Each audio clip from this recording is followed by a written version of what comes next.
Greetings all, Ferrari-Man 601 here. Welcome back to Cold Waters, and welcome aboard USS Wisconsin, BB-64, the last battleship, still in existence anyway. We won't talk about Vanguard and the travesty that it is that ship was not saved. Con sonar new. As you can hear, 153 designated Sierra our sonar 4. radar techs are talking about contacts that we are picking up here, and you might notice there, looking out toward the horizon, that we have got some icebergs, some that are actually quite large. We are just off of Svalbard, which are islands in the Arctic Ocean. They are territory of Norway. One interesting thing about Svalbard is that it is home to the, basically, Doomsday apocalypse seed vault. Yes. I find it interesting. Con sonar lost contact. Sierra 4, last bearing 153. I find it very interesting that we in Western society are so preoccupied with doomsday scenarios, yet we don't actually do anything to try and prevent a doomsday scenario. Con sonar regained contact on Sierra 4, bearing 153.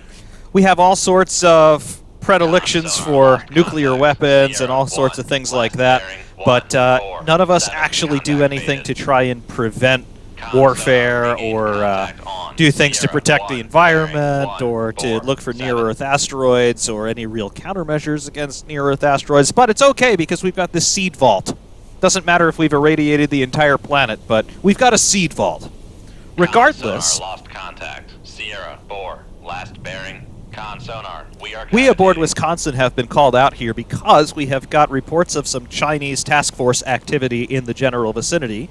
And it appears that the Chinese are trying to do something to the seed vault. Contact. Sierra 1, last bearing 146. Contact faded. Therefore, we must deal with it. We have got some contacts here. We've got Sierra 4 and Sierra 1. They're fading contacts, but they are contacts nonetheless. So we are going to steer course to the general vicinity of those contacts. Right 148. Helm I. We're going to see what we could do about that, what sort of information we can glean, while also keeping an eye out for icebergs, particularly this really big one off the starboard side.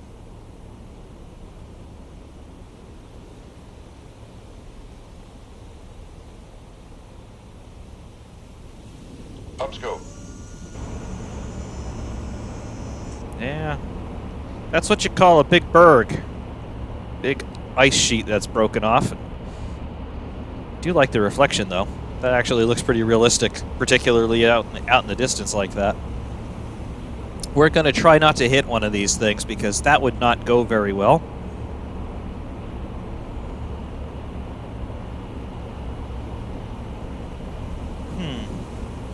This one kind of looks like the Rock of Gibraltar. Remember the notes from Titanic? The berg looked like the Rock of Gibraltar. That could be something similar to what they might have seen too late. Interesting. I suppose that one too, depending on which angle you're looking at. However, no sign of those contacts. Steady course. We also haven't turned the ship on yet in terms of being a warship. I'm afraid that if we do that, they are immediately going to start a hail of 997 missiles. However, we are going to have to do that at some point, so Raise the radar mast. see what we can find.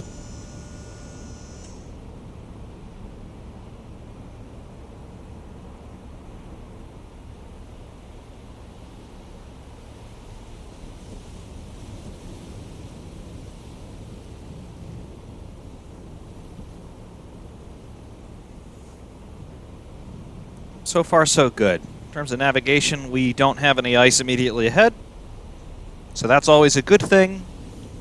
Partially riveted, partially welded construction here on the Iowas, which means icebergs don't really like riveted hull plate.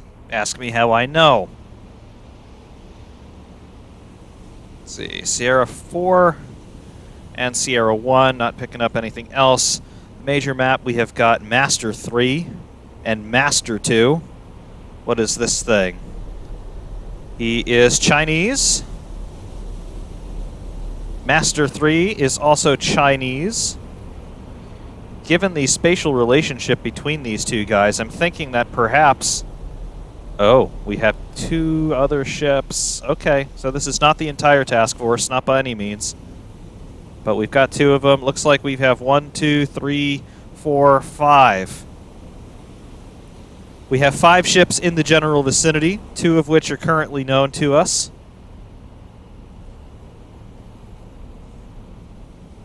Okay. So Master 3 is 72,000 yards out. Master 2 is 45,000 yards out. He is still outside of the range of the main battery. However, not going to be engaging him yet because he doesn't know that we're here. Otherwise, I would have assumed that Master 3,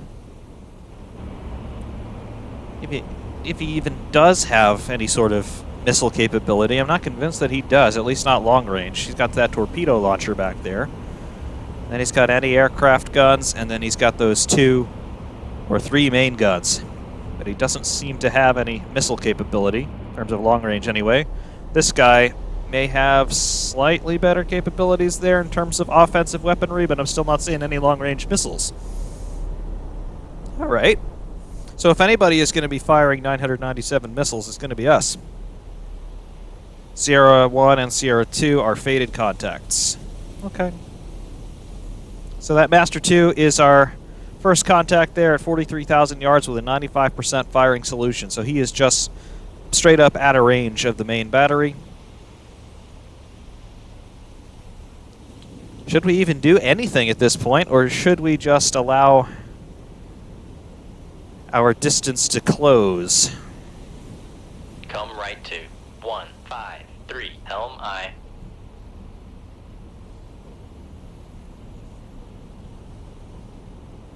So no matter what, they are... Master 2, anyway, is moving away from the coast here of Svalbard. Con, helm, steady course. Well, we'll see. Still just want to be watching out for that iceberg. Regardless, they still don't know that we're here.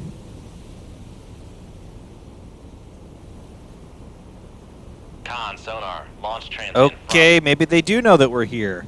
Master 2 didn't do that. It's one of the ships that we are currently not tracking as a contact, but they have fired, so because they have decided it's time to play, I am deciding it's time to play. Main battery, engage, please.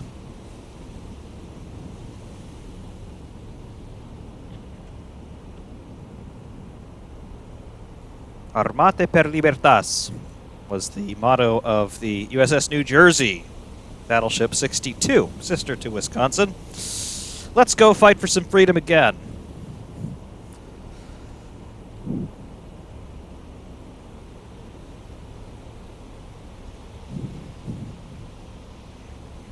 Con, launch transient from. All right, Master 2. Master 2 actually fired a missile of their own, so they do have some long-range missile capability. All right.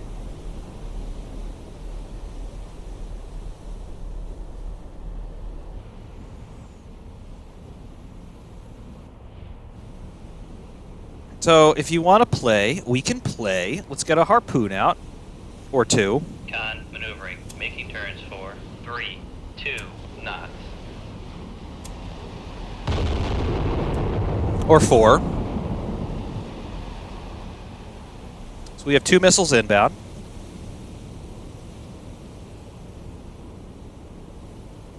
Con, sonar, launch transient from. But if y'all want to play, we can play.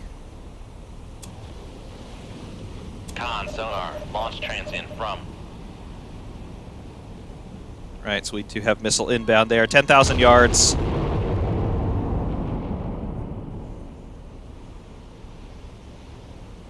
Con, sonar, launch transient from. Con, sonar, launch transient Got from. some chaff ready to go.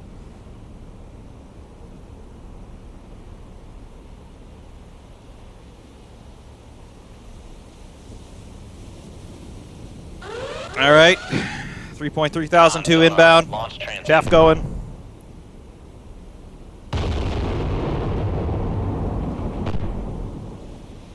We're hit. Port bow. We shot another one down.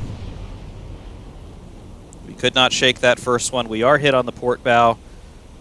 91% hull integrity. That is a vulnerable spot on the Iowas, but it's outside of the armored citadel. So we'll just keep an eye on that forward section. Control parties in the torpedo room.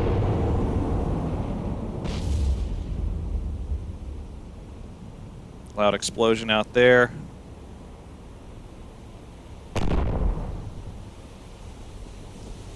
He is going to be kind of hard to hit.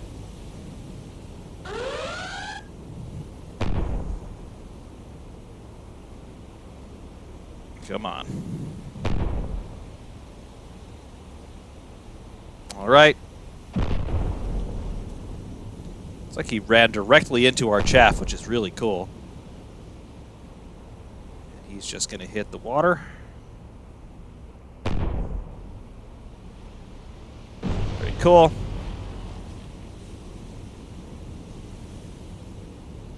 Got 1, 2, 3, 4, 5 missiles still inbound.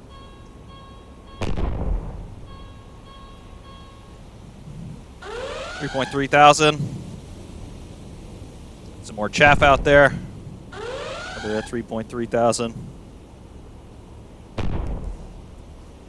right. Looks like chaff has diverted him. On sonar, lost contact. Master 3 is down. Last bearing 1, 5. Seawiz is going. Contact breaking up.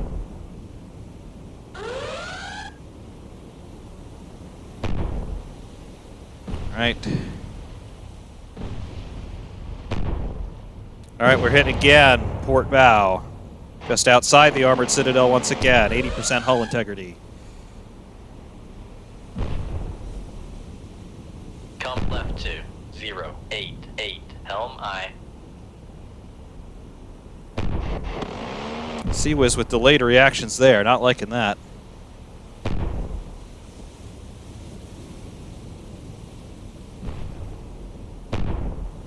So that one bogey missile who is in orbit of us, I think we got him somewhat with the Seawiz, but he is still aloft.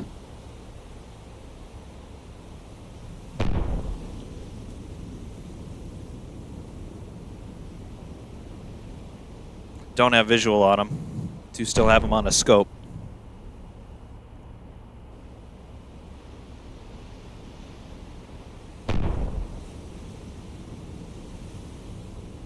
Come right 2, 2, 5, 2. Helm I.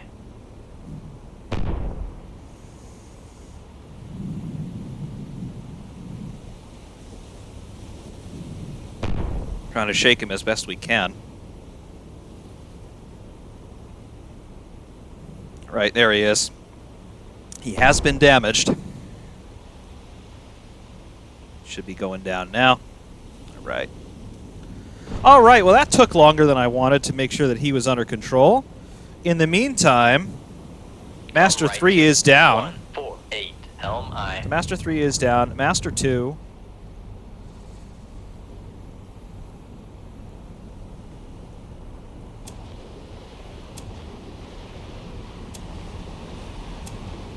Okay, so these guys have managed to land a couple of really lucky hits on us. We are okay. The ship is fine. We have good integrity of the armored citadel. This hit in particular, just forward of turret 1, is of a concern. However, the barbette for turret 1 is basically just behind a breakwater that you can see on the forecastle there. So we are still integral in terms of the armored citadel. So that's fine. But they are pretty big hits, and that's going to require a rather lengthy yard period to repair. Wouldn't be the first time that Wisconsin had to have her bow replaced, though, so there's precedent for this.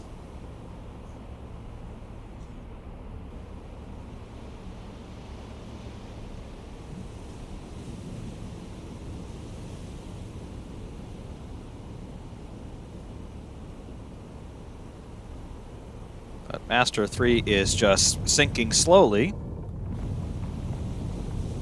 There are other ships in the immediate vicinity. This is Master 2, which we have a couple of missiles heading out to, and then there are others that are a little bit farther along in terms of where they should be, but they're not coming out as contacts yet.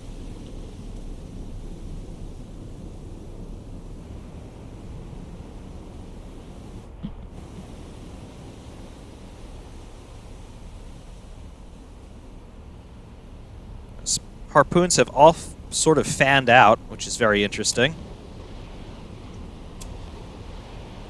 Launch a couple more. See if we can get any sort of read on where these missiles might actually be heading. Meanwhile, the ESM detection threshold has just jumped up a couple of notches. And now it's back down. Not entirely sure what's causing that. Perhaps the launch transients from our own missiles. A couple of harpoons are directing themselves, looks like toward Master 2. There we go, Master 2 responding.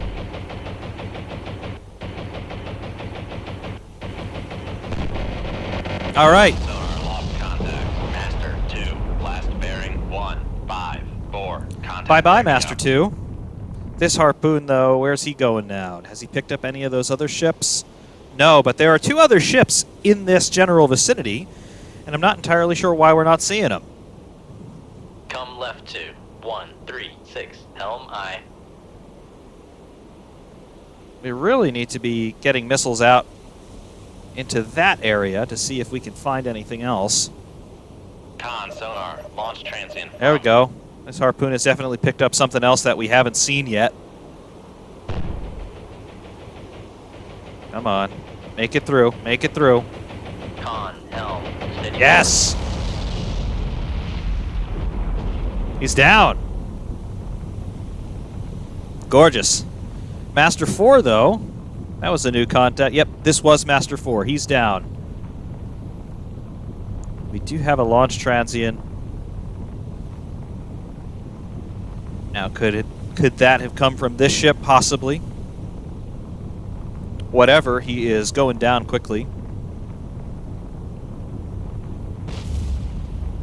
Loud explosion out there. Could that have been Master 3 or Master 2? Possibly.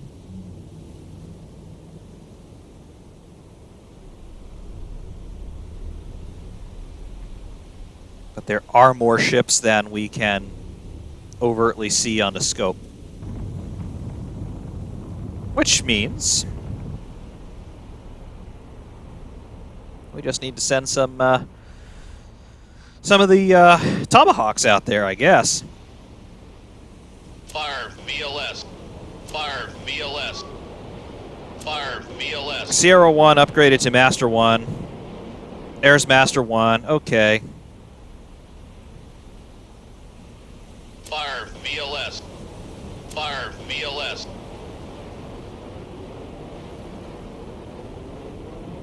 31,000 yards at a 26% firing solution.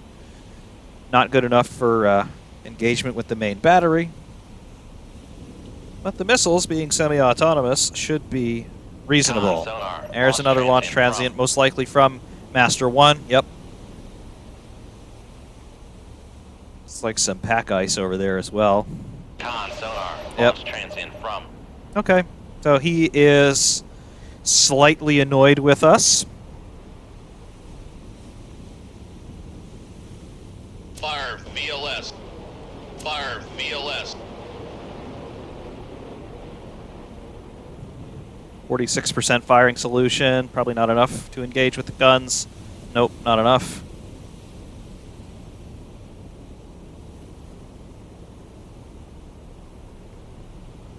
That visual on him. Yeah.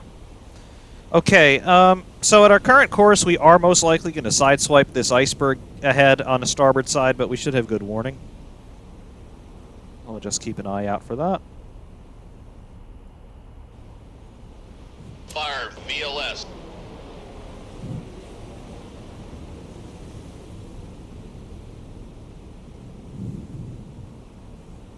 And we just got to keep an eye out on those incoming missiles. Fire VLS.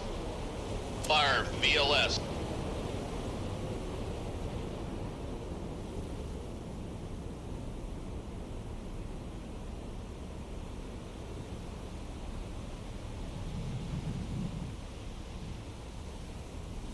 Master 1 still 47% firing solution, so not ideal. Damage control situation, 80% hull integrity, but our flooding is under control. Perhaps we are down a little bit in the water, but we don't have any flooding there on the DC plate. So that's okay.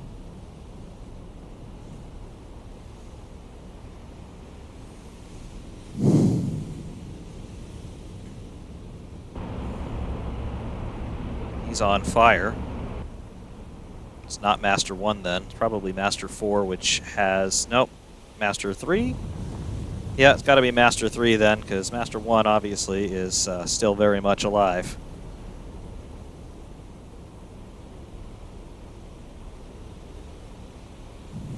Fire VLS. So other incoming missiles appear to have dropped off of our scope.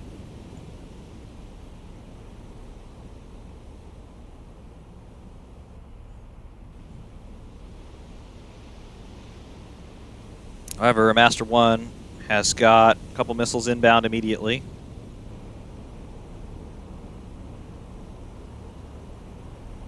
It's not responding to them. One has passed probably overhead. But he's got more coming his way.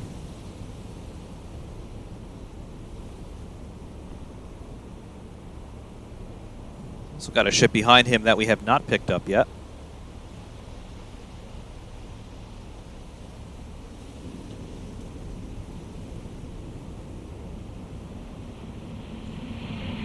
Aha! Sonar lost contact. Master 1. Last bearing 147. Contact Bye-bye. picking up.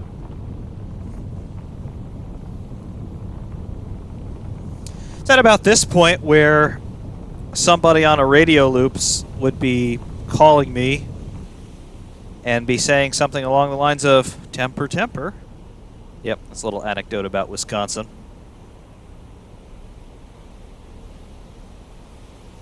This missile has kind of lost his way. He is now just flying in circles. But you see, this is one of the Tomahawks. It is a cruise missile, as you can see, jet engine underneath, or at least the intake for that jet engine. He's just going to spiral all the way down looking for a target. He's not going to find one, and he's just going to uselessly crash into the ocean. Looks cool, but unfortunately, that was about, I don't know, $1 million wasted. Probably more than that. Depends on whether or not the Lockheed executives wanted to go on vacation this year. However, that Master 1 contact, where, well, there he is. He's got another ship on fire out there, which we've destroyed. And there were a couple others in his general vicinity. We've got 4 ships down. I think in total we would have had 5, at least 5 that we knew about. So we'll see.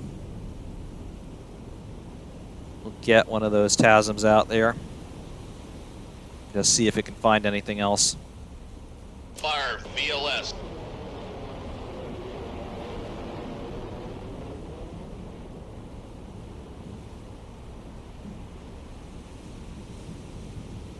I think there is one more ship out there.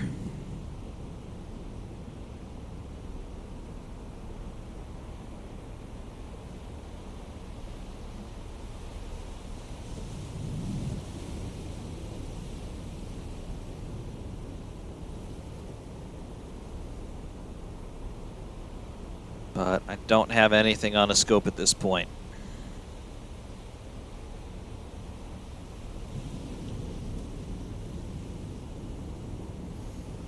All I know is that if it was this Chinese task force's intention to do anything to this Svalbard seed vault, they've apparently failed miserably in that objective. They can't even maintain the integrity of their own fleet here. Meanwhile, this cruise missile looks like he's about to hit this iceberg. That's not what we needed him to be doing. We needed him to be over in this direction a little bit more, about 180, but Might as well stay with him, though.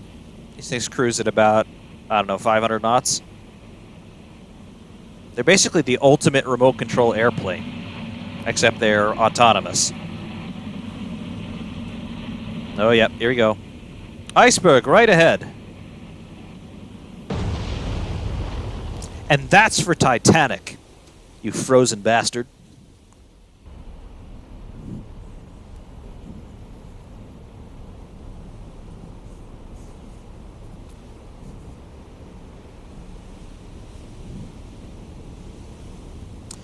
Meanwhile, aboard the very much not sunken USS Wisconsin, which still exists very much alive and well today, you can go visit her if you are in the Norfolk area.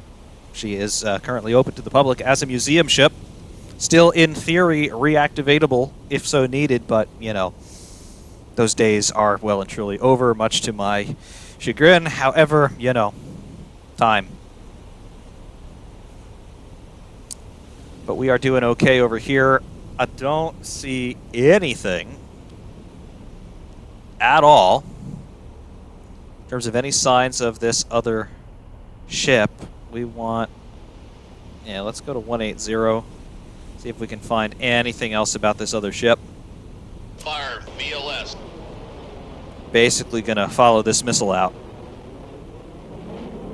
They're staging, you can see the rocket booster fall off and then the jet engine starts up.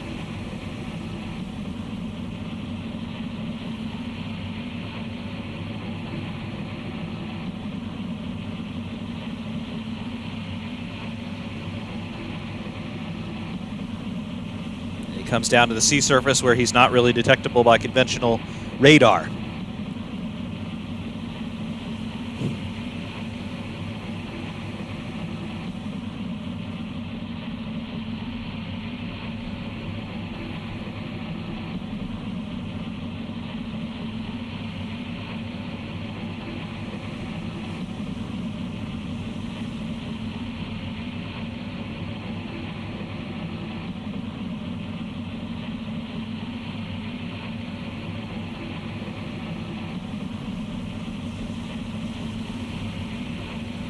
Still really not seeing any signs of that other mystery ship, if it existed at all.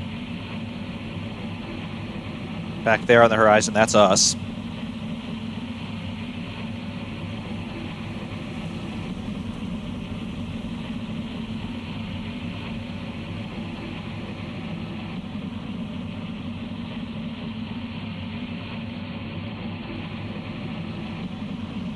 I'm just not seeing it.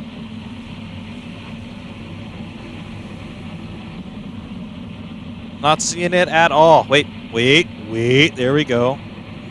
Bearing about 110, there is another ship, relative to this missile anyway. So that would put us about there.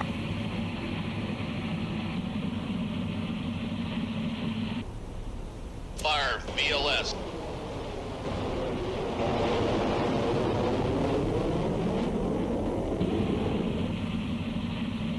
All right. We're going to find you. Please do not dive down to the sea surface before you've passed over the iceberg. Please don't do that.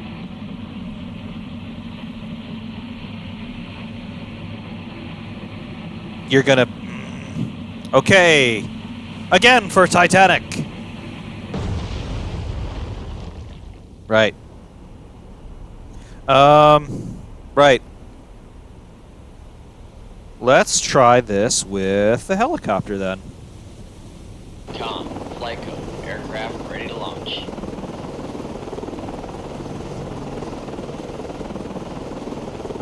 Com, Flyco, aircraft is Okay. Go over... I don't know. There. Con, Flyco, aircraft transiting to point. Now the last thing I need is for him to crash into the iceberg. Because now we've got men on board. Let's not do that. At the same time, let's try to tell him and see if it'll do anything different. Fire VLS. These fly at a higher altitude than the TASMs. But same thing, we drop the rocket motor and then it cruises under jet propulsion for a time.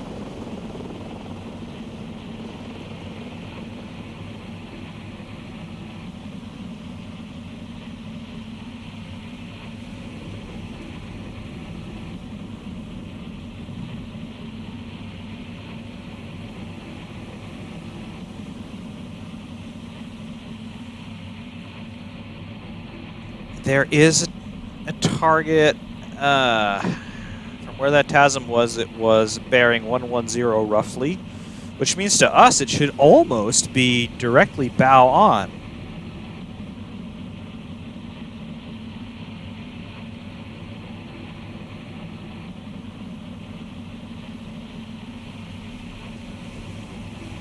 There's that field ice that we saw. Or that pack ice. More pack ice. More bergs.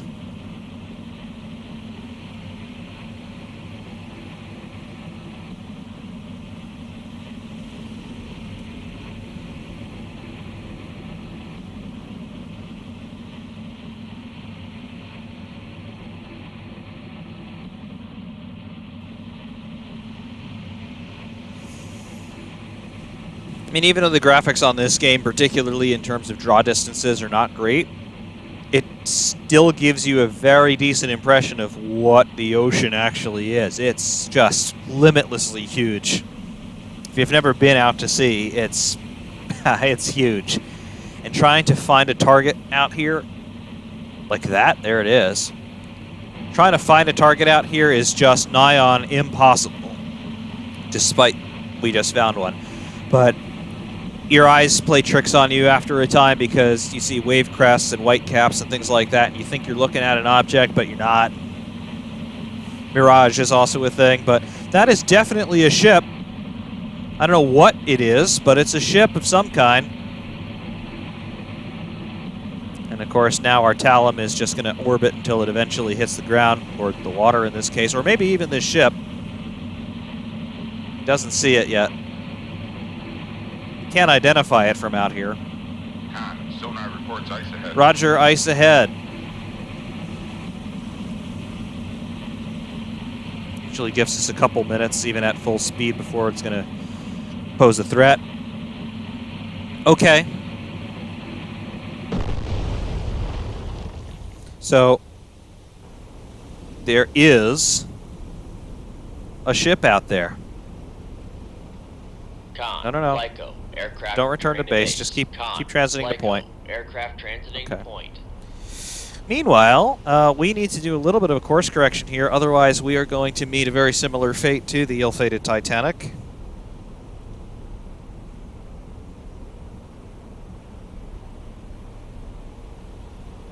So we're just going to throw a little bit of rudder action into the situation. This is not a hard to starboard call. Just a little bit of a bump in the other direction.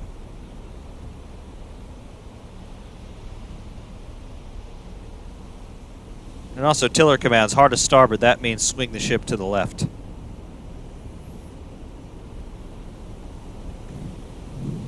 Oh, a little kink. Make sure that we're not going to be going into the under surface areas of that iceberg, because that's where all the damage can happen. So I'm going to make sure that we're not doing that.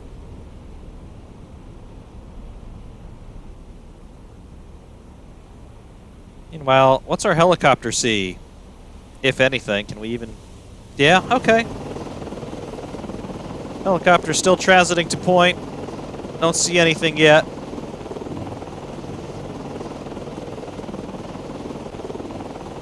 There is a ship out there, though. We gotta find him.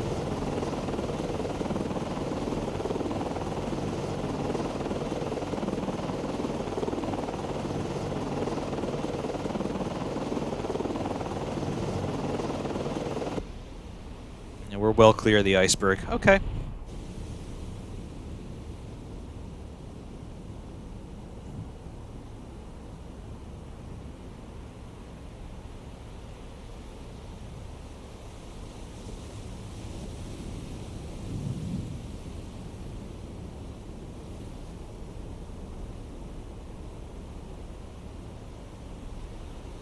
Try another TASM now. Fire VLS. Now that he will clear the iceberg.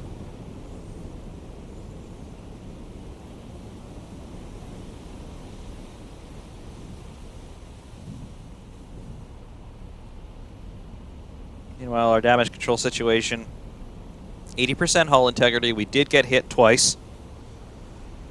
One of those hits was completely without warning. We were launching countermeasures, but all right, there we go. Romeo 5. Romeo 5, that's this guy. He is Chinese Marine flagged. He looks like a passenger liner, but he's got a military number on him. And that correlates with the general plan of the ship that I had seen when we were looking at what the Talon was looking at. It had exhaust stacks out the aft portion. That's what we see on this.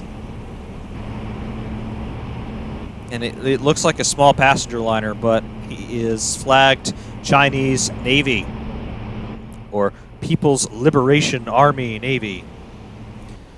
Nothing about the people, nothing about liberation in terms of all of that.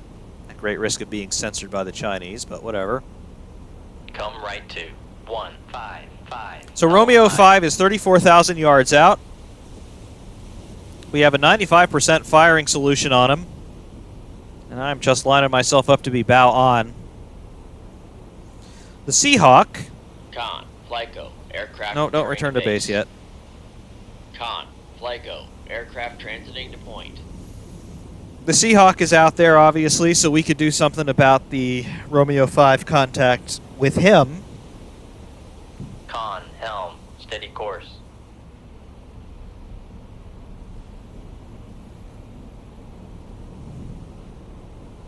That TASM that we launched was woefully off target, unfortunately.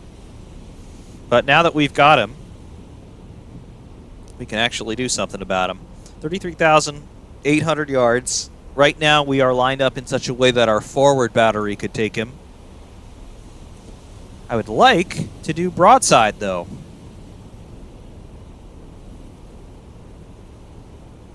Problem is I can't turn to starboard because we've got that pack ice over there. So we've got to do it, if we're going to do it at all, we have to turn off to port. Or we can engage him with the helicopter. Let's try and engage him with the helicopter. You can see him out there now, just barely. So the helicopter's still got a couple of minutes in transit. In the meantime, we are going to continue to do the best we can in terms of positioning ourselves for a broadside gun engagement.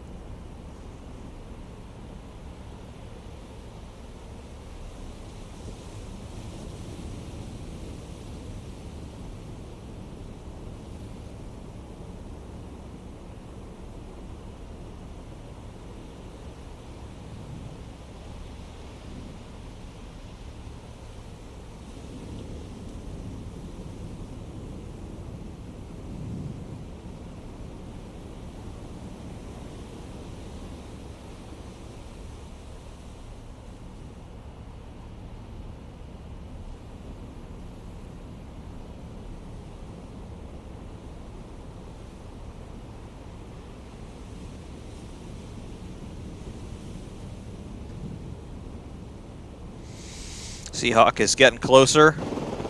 All right. A little bit of a course correction for him.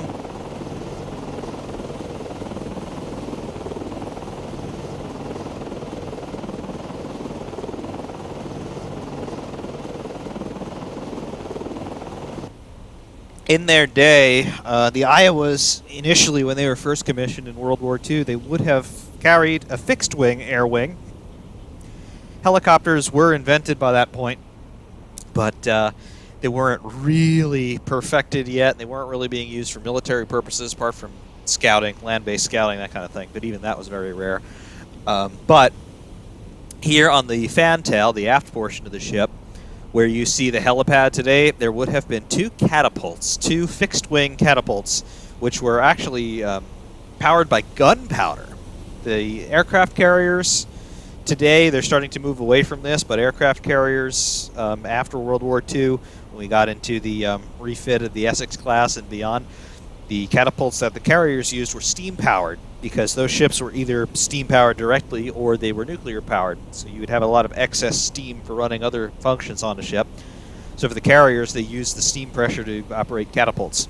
But on the Iowas and other battleships, South Dakotas, and the North Carolinas also would have had a small air wing. They were gunpowder fired. So they put the airplane on a catapult using a crane that was also mounted on a fantail, and then they would detonate a powder charge, and that would launch the airplane. So that was something interesting. But by the time the 80s came around, and this was the last time that the Iowas were in commission, they would have carried rotary wing, so one helicopter These ships did not have hangars, though. They never had any sort of hangar facility, so they'd have a helicopter parked on the deck someplace. And then beyond that, they had drones, believe it or not. They called them the Pioneer drone, and it was an ROV, really. It was a remote-operated vehicle that was flown initially under local control from the battleship, from the deck of the battleship, with a sailor on the deck, flying it by line of sight with a remote control, much like an RC airplane today. And then once it got underway, it had some degree of autonomy where it could just transit between waypoints by itself. But in the superstructure here, I believe on the Iowas, this was turned into the Combat Information Center, CEC, and I think that it was on the 04 level? The 03 or 04 level. But CEC would then take command of those drones, and they would fly them in. And all they did, they weren't weapons delivery systems. All they did was basically provide spotting for the main battery. Because in the 80s, the Iowas came back as part of President Reagan's 600 ship theory. They wanted 600 ships in the Navy. So the Iowas were brought back as part of that. And the drone system was there just to be able to help the gunnery, because these ships, by the time that the 80s came around, they were just being used for shore bombardment. They would park a ship like this off the coast of, for example, Lebanon. I know that New Jersey was stationed off of Lebanon in 83. They made a mess of it because they weren't well practiced with the guns, but they would just park about 15, 20 miles off the coast and just start firing salvos inland.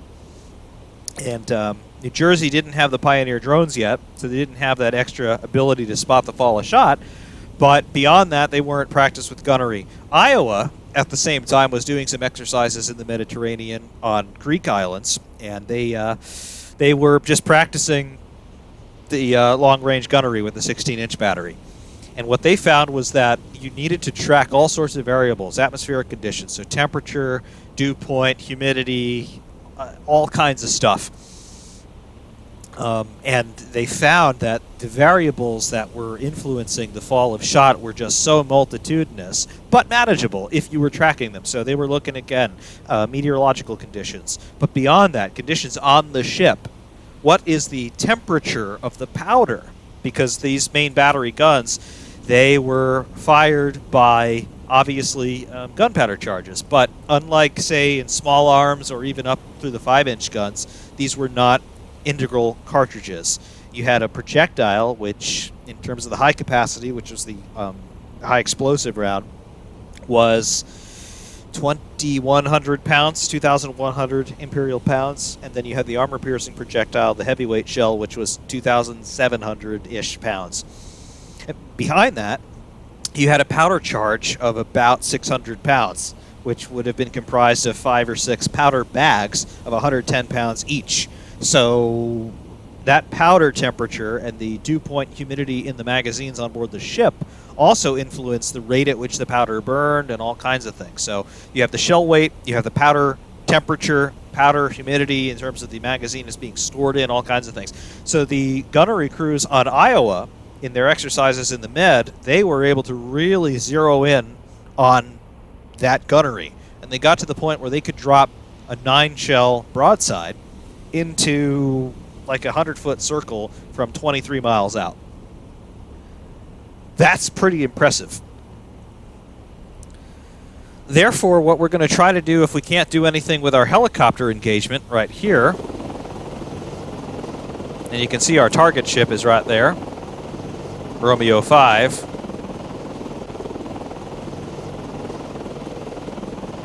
Con, FLYCO, aircraft transiting to point.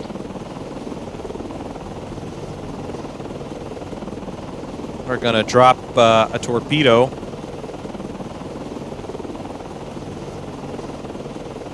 See if we can take care of him.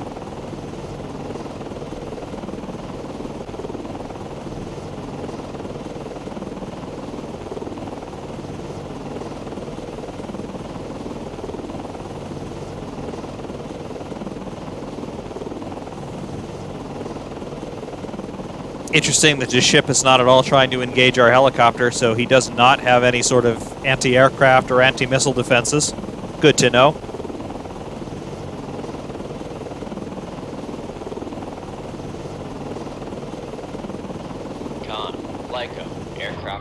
All right. Con, Flyco, aircraft returning to All right, base. so we can drop a torpedo out there from the helicopter, and we'll see if he is acquired.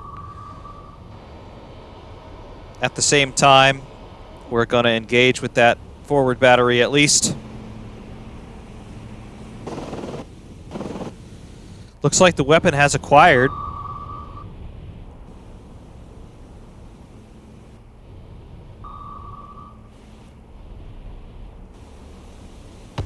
All right, so we've engaged with the main battery, but the torpedo's going to get there before the bullets do. Romeo 5 is down.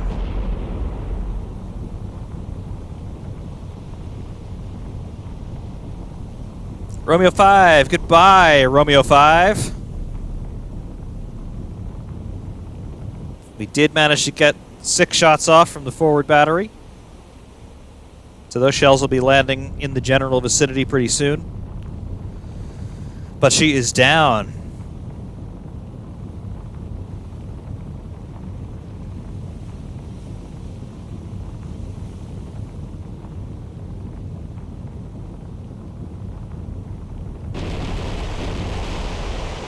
Yep.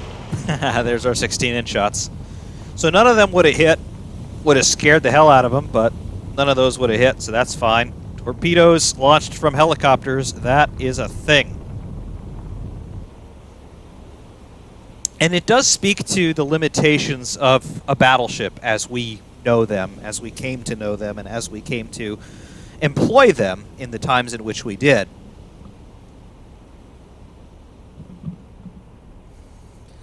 These ships were designed in the interwar period, so in the 1930s, and they were built initially in what we would still call the interwar period. I think the keel laying on Iowa, the class leader here, would have been in like 1940, something around that time. I'll tell you that in a second. When was she actually laid down? Yep, she was laid down on 27 June 1940. So these ships were designed, and initially, the initial stage of their manufacture happened in the interwar period as far as the United States was concerned. World War II officially starts on September 1st, 1939 with the German invasion of Poland. But the United States at this point, during the construction of USS Iowa, is not officially involved in the war, although by that point we're already starting to supply the British Isles. So we are effectively saying that, you know, we're just going to watch this from afar. But because of that, we have got ourselves an interesting hybrid of design, because we've come away from World War I, where we had some big naval engagements, particularly in Northern Europe at Scapa Flow, but we don't have as much of an advancement in technology in terms of submarines. Yes, U-boats were very critical in terms of what the Germans were using in World War I, but as far as capital ship design of the period was concerned, we're not really concerned about engaging submarines. So the Iowas and the North Carolina and South Dakota class, which were also contemporaries to them, they don't really have any anti-submarine capability. So this helicopter that we've got here is basically the only line of defense that we would have against submarines, because we don't have any torpedo facilities on the ship itself, unlike ships like Tirpitz, the Kriegsmarine battleship Tirpitz, which was equipped with torpedo launchers. The Iowas never had anything like that, nor did they have any sort of sonar. They have absolutely nothing below the waterline. Not like an Arleigh Burke, for example, which has got a sonar dome and whatnot. The Iowas just have this bulbous bow, or the precursor to what would become a bulbous bow, because it's hydrodynamically efficient. But there was never any sort of sounding equipment in there. The only sounding equipment that the Iowas ever carried in their own right was basically just for determining depth in terms of what the ship's draft was and the bottom of the ocean locally, as well as trying to determine speed. They would have probes that would extend out from the bottom of the ship to determine the ship's speed. So that's it.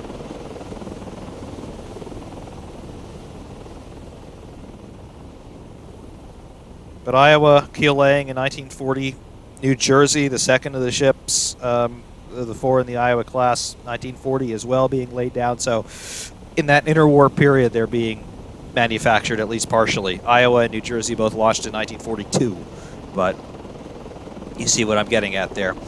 They were a product of their time. And in terms of their relevance today, or even in the 80s when they were last activated, they weren't they weren't the best tools for the job, but they were available and they did the job.